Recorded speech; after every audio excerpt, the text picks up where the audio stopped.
Diphtheria. ये कोराइनी bacterium diphtheriae नामी bacteria से होने वाली बीमारी है जो गले और नाक की म्यूकस झिल्लियों को बुरी तरह नुकसान पहुंचाती है।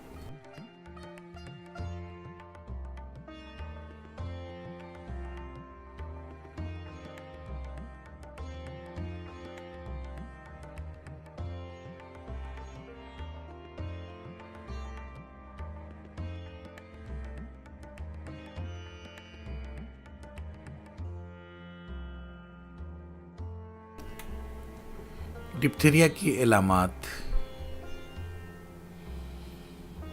इस बीमारी की अहम अलामात हैं जिल्द का रंग नीला पड़ जाना, गला फूल जाना, नाक से खून के रंग का पानी जैसा रकीक बहना, सांस लेते वक्त बहुत ज़्यादा परेशानी होना, सांसें तेज़ से चलने लगती हैं, सांस लेते वक्त बारीक सी आवाज़ खारिज होती है, खांसते वक्त ज़ोरदार भौंकने जैसी आवाज़ निकलती है, मुंह के किनारे से थूक निकलती रहती है, बुखार होता है और कभी कभी बीमारी रहती है।